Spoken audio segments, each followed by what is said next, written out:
Keris dengan pamor yang spesial ini berkaitan erat dengan dua orang pengikut Pangeran Diponegoro.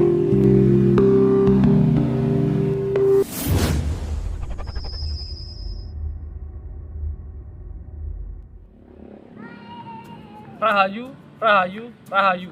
Ketemu lagi dengan saya Teddy Wahyono di channel tempat mengenal keris dan pusaka Nusantara lainnya dengan akal sehat dan hati terbuka. Nah, kali ini saya akan membahas jadi sebuah jenis yang bisa dibilang cukup langka ya, dan mungkin jarang didengar oleh teman-teman, terutama yang baru di dunia perkerisan ya. Nah, kita akan membahas sebuah keris yang konon dibuat oleh seorang ibu yang merupakan pengikut Pangeran Diponegoro ya. Nanti kita akan membahas tentang keris Ngadiboyo. Kebetulan ini kerisnya spesial ya, terutama dari sisi pamor, jadi tidak seperti keris-keris Ngadiboyo pada umumnya. Nah, sebelum saya bahas, buat teman-teman yang belum subscribe, silakan subscribe dulu biar tidak ketinggalan informasi dari channel ini. Nah, sekarang kita bahas langsung aja ya.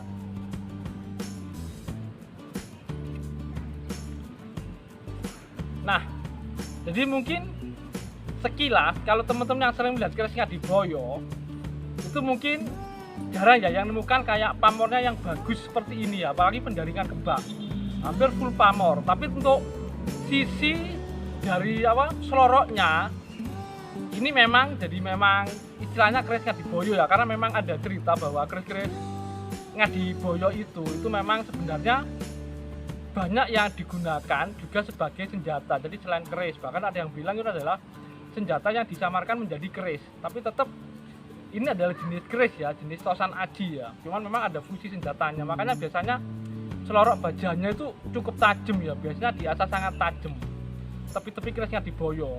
Cuman pada umumnya itu pamornya sederhana ya, tapi ini ngeblok istilahnya, pendaringan kebak ya.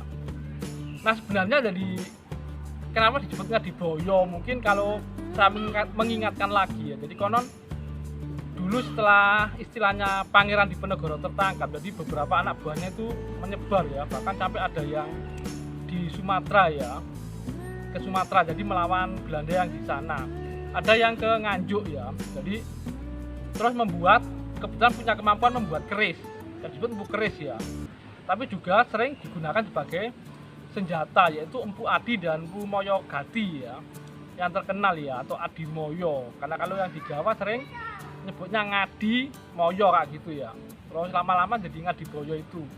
Di zaman sekarang kita nyebutnya Ngadiboyo ya. Dan umumnya keris-keris Ngadiboyo karena memang lebih ke katanya fungsi senjata. Biasanya seloroknya bagus-bagus ya. Kalau bentuknya sih sederhana ya. Jarang yang memiliki pamor full kayak gini ya. Ini pendaringan kebak ya. Tapi tetap kalau teman-teman lihat selorok bajanya ya memang nggak nyebrang, nggak ada yang nyebrang ya, jadi memang cukup bagus ya. Jadi kemudian tengahnya ini kalau teman-teman lihat agak tebal juga ya, karena memang konon ini juga difungsikan sebagai senjata, karena yang selorok itu adalah yang bagian tajamnya ya. Nah, untuk lebih detailnya, jadi mari kita lihat ya. Jadi untuk keris Ngadiboyo yang ini dari sisi pamor istimewanya seperti apa.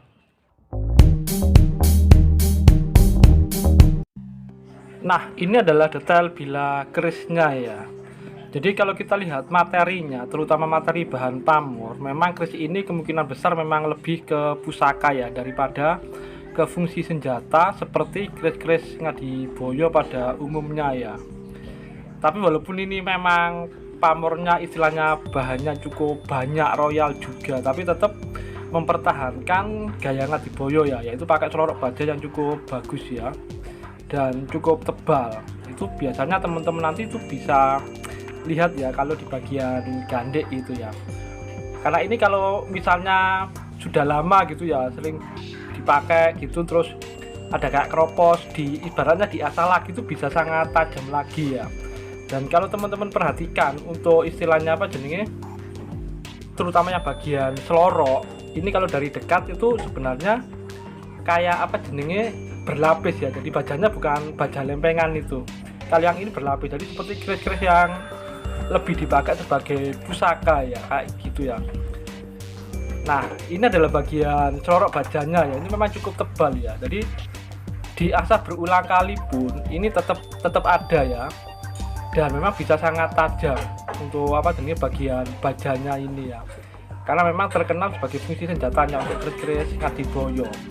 Dan kalau yang berikutnya ini adalah detail bila keseluruhan. Nah mungkin itu saja dari saya, semoga bermanfaat dan jangan lupa untuk like dan subscribe-nya.